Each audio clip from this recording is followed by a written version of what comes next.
Yeah, what's the central part of your training? Is it running? Is it sparring? Or? Central part is dodging the nightclubs and the parties and the girls. You want the truth? And being in the bed by yourself at 9 o'clock at night. If you can get by that, you'll make it. Hey yo, what's up? Bon, et là j'ai tenu 2 mois, maintenant je vais me lâcher comme un porc. Non, je rigole, c'est pas vrai. Il y a tellement de bénéfices, je vous ai fait une liste, tu pètes un câble. C'est des vidéos que j'avais déjà vues plein de fois, j'avais regardé pendant des mois et des mois.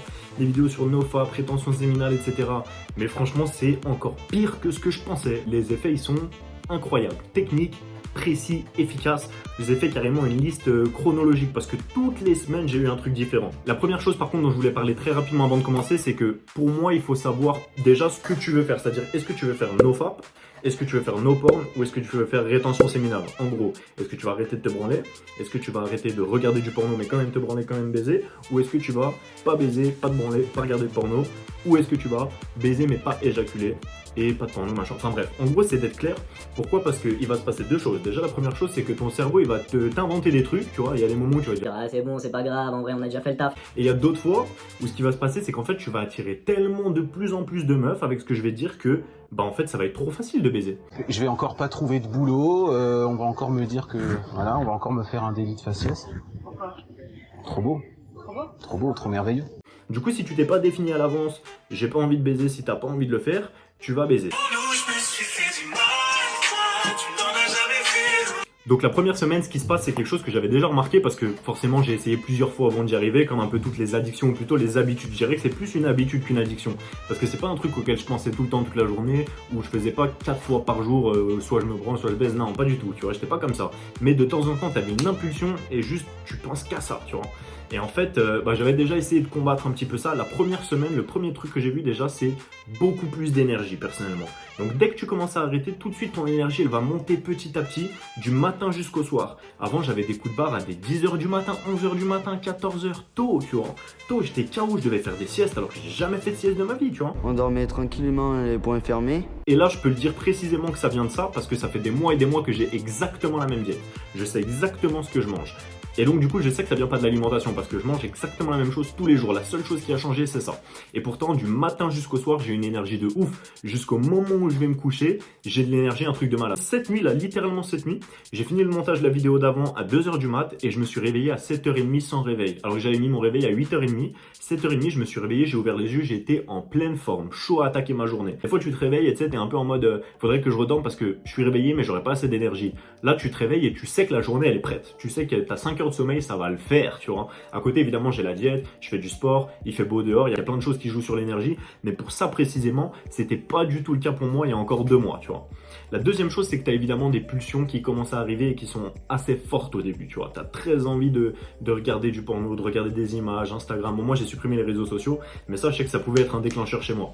Donc, bon, j'ai supprimé pour d'autres raisons aussi, mais ça m'a quand même beaucoup aidé de pas y aller. La deuxième semaine, qui est aussi un endroit fréquent dans lequel je suis allé, je suis beaucoup allé jusqu'à 2 semaines, donc je savais que ça allait arriver, c'est une plus grande envie de créer. Typiquement, cette chaîne YouTube, c'est quelque chose que j'ai envie de faire depuis très longtemps, mais sauf que t'as un peu une sorte de manque de confiance. C'est bizarre parce que je suis pas du tout quelqu'un qui manque de confiance en soi dans la vie, mais là, précisément pour ça, j'ai plusieurs potes avec qui j'en parle souvent, dont un en particulier, et à chaque fois qu'on en parlait, si j'étais dans une période où soit je couchais avec des meufs, soit je me branlais, soit je regardais du porno, des trucs comme ça, et ben c'était difficile de sauter le pas, c'était difficile de vraiment me mettre à des choses créatives. Là, c'était juste évident, tu vois, au bout de 2 semaines, l'envie, elle monte de plus en plus, juste une envie qui se crée dans ta tête de fabriquer des trucs, de créer des trucs, de vouloir avoir un impact, d'oser faire des trucs, tu vois. Et je saurais même pas vraiment expliquer pourquoi j'avais pas envie de le faire avant. C'était juste une sensation de malaise, de manque de confiance. Alors que là, ça devient normal. Au bout de 2 semaines, t'as l'envie qui commence à se créer. Et t'as encore plus envie de baiser. Je distingue la première semaine où t'as plus envie de te branler et la deuxième semaine où t'as plus envie de baiser. C'est pas du tout les mêmes sensations, tu vois. La troisième semaine, ce qui se passe, c'est que tu commences à avoir un impact sur ta force physique. Là, à la salle de sport, typiquement, j'avais des séances où je montais les poids sur tous les trucs. Je me donne d'habitude à la salle et là je sentais d'un coup, je peux monter les poids sur tous les exercices du jour au lendemain. Et gros pic par contre d'envie de baiser. Troisième semaine, c'est vraiment un truc de ouf. t'es un animal. Moi, typiquement, j'ai une très forte libido quand je suis dans des périodes où je baise souvent, mais sinon, quand je baise pas ou enfin, ça va, tu vois, j'arrive à me gérer. Mais là, au bout de 3 semaines, c'était intense, tu vois. J'aurais pu baiser n'importe quelle meuf, quasiment, tu vois. Mais bon, comme j'avais pas envie de le faire, je dis j'aurais pu, mais en vrai, je l'aurais pas fait, puisque la preuve, je l'ai pas fait. Mais au bout de 3 semaines, ouais, l'envie, elle commence à être présente et ça te prend un peu de place dans ton esprit à chaque fois que tu sors. La 4e semaine, ce qui se passe, c'est que t'as un besoin insatiable d'inconfort, de changement, de faire quelque chose de plus. Si comme moi, tu es ambitieux, moi par exemple, la raison pour laquelle je l'ai fait, c'est parce que je me suis dit, c'est vraiment un truc d'addiction et c'est une récompense. Ça trigger tes systèmes de récompense, ta dopamine, etc.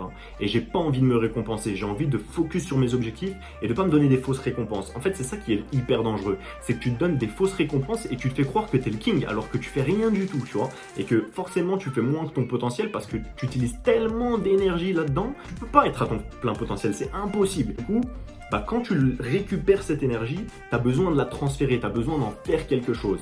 Il y a des gens que ça rend malheureux carrément la rétention séminale, mais pourquoi? Parce qu'ils en font rien en fait, parce que tu as un trop plein d'énergie, et cette énergie elle va créer une frustration en premier. Ça va pas forcément créer une dépression, tu vas pas te sentir comme une merde si t'es pas fait psychologiquement, mais ça va te donner une nouvelle réserve d'énergie où tu vas dire ok, je peux en faire ce que je veux. Et la 4e semaine, tu vas vraiment vouloir commencer à en faire quelque chose. Tu vas être en mode ok, il me faut quelque chose, il me faut un nouveau truc, il me faut un truc supplémentaire, il faut que je crée du mouvement dans l'univers. Tu vois, c'est vraiment quelque chose dont tu as envie. Ce qui se passe pour faire une remarque au niveau sexuel, c'est que tu vas compartimenter ton envie de baiser. Habituellement, si tu es dans une période où tu te branles un peu, je sais pas, tu regardes des films de cul ou des trucs comme ça, et ben tout est un peu confondu, l'envie de baiser, l'envie de se branler, le fait de regarder des images sur Instagram qui sont peut-être un peu soft mais qui vont peut-être déclencher l'envie de se branler, machin, nanana. Au bout de la 4e semaine, tu commences à compartimenter, c'est-à-dire l'envie de se branler, c'est pas du tout la même sensation que l'envie de baiser. Et l'envie de baiser, elle va pas forcément être provoquée par une image, mais vraiment plus par une situation en quelque sorte. Et c'est-à-dire que tu peux commencer à parler à des meufs et à t'en foutre complètement, à pas du tout les objectifier, tu vois. C'est ça aussi un des dangers du porno, c'est que tu objectifies la femme. Chaque meuf, pour toi, tu te poses la question, quelle tête elle a quand je la baise. Comme tu sais à peu près la réponse vu que t'en as vu des centaines ou des milliers, tu fais un focus un peu là-dessus. Là, au bout de la 4e semaine, plus du tout, c'est plus aussi important parce que tu commences à compartimenter les choses. 5e semaine, l'impact, il commence à être sur le cerveau. Tu commences à avoir une super belle clarté mentale. Un des effets secondaires du porno, c'est en fait le brouillard, ce qu'on appelle le brouillard mental. C'est-à-dire le fait d'avoir constamment la sensation d'avoir de la fumée à l'intérieur de ton cerveau qui t'empêche de voir clair, qui fait que tu réfléchis de manière trouble. Ça sonne peut-être un peu confus quand je le dis comme ça, mais tu vois vraiment la différence quand t'arrêtes. Typiquement, je m'étais fait la réflexion au bout de la 5e semaine, j'étais allongé dans mon lit prêt à aller me coucher, je me disais, c'est incroyable à quel point, à cette dernière minute avant de m'endormir, je sens que j'arrive à penser hyper efficacement. Je pourrais lire un livre là normal et être hyper concentré. Alors qu'avant, vers 22h, je savais que si je lisais un livre, il allait falloir que je relise les pages plusieurs fois, il allait falloir que je sois vachement plus concentré. Ça, c'est quelque chose qui arrive au bout de la 5e semaine. T'as un bon sentiment déjà de joie sous-jacent, parce que ton cerveau, il est vachement plus focus, vachement plus concentré, vachement plus dans son état naturel, tu peux être vachement plus aiguisé. Pour parler encore une fois de la partie sexuelle, tu commences à plus être du tout impacté par les images. Maintenant, si je vois n'importe quelle image qui aurait pu m'exciter avant, il n'y a plus aucun effet en fait. Ça va pas du tout, c'est pas du tout relié pour moi. Limite, ça me dégoûte, j'ai un peu de la peine pour la meuf. Tu sens que c'est malsain, tu sens qu'on essaye de t'attirer dans un piège, mais t'en es tellement loin, t'es plus une proie potentielle. Tu vois l'image et tu dis, ok. 6e semaine, ça c'est celle où tu commences à avoir un réel impact et c'est là où il va falloir que tu sois conscient de ta décision qui va être est-ce que je veux baiser ou pas, parce que tu vas commencer à avoir des signaux de choix dans tous les sens. Si tu sais pas ce que c'est que les signaux de choix, je ferai de toute façon une vidéo à l'avenir là-dessus parce que j'ai l'impression qu'il y a beaucoup de mecs qui savent pas trop comment est-ce que les femmes elles draguent, tu vois. On sait tous que les femmes elles vont pas forcément t'approcher. À un certain statut, dans un certain contexte, tu peux te faire approcher, mais la majorité des cas, la majorité des femmes que tu pourrais avoir, en réalité tu passes à côté sans t'en rendre compte si tu sais pas ce que c'est que les signaux de choix. En fait, elle te montre des signaux pour que toi, tu fasses le premier pas. Et c'est d'ailleurs ce qui se passe encore plus quand une femme, elle est féminine et qu'elle cherche une énergie masculine parce qu'elle cherche à être conquise. Tu dois conquérir. Et donc, elle te montre quand même qu'elle est disponible. C'est ça un signal de choix. Et là, tu commences à en avoir partout, tout le temps. Tout le temps. En fait, elle te sent. Tu rentres dans une pièce et t'amènes des vibrations. Carrément, la semaine dernière, il y a une meuf qui m'a vraiment posé la question, est-ce que tu es en rétention séminale? Je lui ai dit oui. Elle m'a dit ouais, ça se sent de fou. Quand je te dis que tu te fais regarder, c'est des meufs qui tiennent leur mec dans la main, ils se tiennent la main, ils marchent comme ça et tu passes à côté. La meuf, elle va s'arrêter et son mec, il va passer, il va continuer à marcher et elle te fixe comme ça, mais à ça de distance, tu vois. Elle est là. Et dans sa main, elle a son mec. Et toi, tu regardes et tu dis, ah ouais, ok. Et devant en public, quoi. C'est vraiment de l'entrée dans une pièce à la sortie du supermarché. 90% des meufs, elles te regardent. En fait, elles le sentent. Parce que c'est aussi de la biologie. Ce qu'il faut savoir, c'est que nous, ce qui nous attire chez les femmes, c'est lié à la biologie. Les grosses fesses, les belles jambes, les trucs comme ça. Tout ça, c'est parce que c'est la zone qui est priorisée par le stockage de graisse quand la femme elle est enceinte. C'est quasiment toujours des traits biologiques. De la même manière pour les hommes, le statut, le fait que les femmes soient attirées par le statut, par le pouvoir, par la force physique, par la beauté du corps, c'est que des traits qui sont liés à la survie et à la capacité à ce que cet homme il t'aide à survivre. Et pour nous, c'est que des traits à est-ce qu'elle va être capable d'enfanter, est-ce qu'elle va être capable d'enfanter beaucoup. T'as énormément de testostérone, énormément du coup d'avantages, parce que la testostérone c'est notre plus gros booster en tant qu'homme, et en plus elle sent du coup les phéromones, le fait que bah tu sens le sexe en quelque sorte, tu vois. Et de la même manière que quand tu regardes une femme, tu sais qu'elle sent le sexe en quelque sorte, c'est genre une autre ambiance, tu lui attribues une autre aura, une autre énergie qui t'accroche à elle directement, et bah elle va le sentir de la même manière pour d'autres raisons, parce que tu lui amènes une énergie qui est tellement puissante que ça devient un trait supplémentaire, tu lui amènes un truc qui lui donne un signe de survie potentiel. Limite, t'as l'impression que tu te fais harceler carrément, ça va vraiment être constant.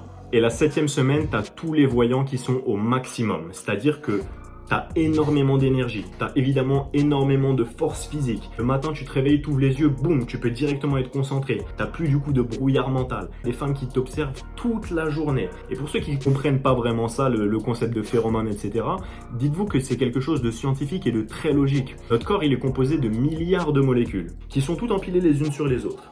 Est-ce que tu penses que ces milliards de molécules, elles restent toutes collées les unes entre elles toute la vie? Elles restent collées, il n'y en a jamais qui s'écartent. Non, elles s'écartent puisque quand tu sens l'odeur de quelqu'un, par exemple, c'est qu'il y a des molécules qui se sont dégagées de son corps et que tu as aspiré à l'intérieur de ton système.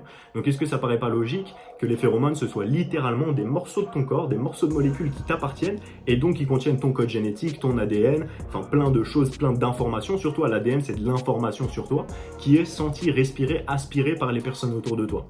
Et donc il y a énormément d'études qui prouvent que les phéromones c'est une chose réelle. D'ailleurs il y a aussi des études qui montrent que quand une femme elle rentre dans une salle de sport et qu'il y a des hommes autour, les performances de tous les hommes vont être augmentées.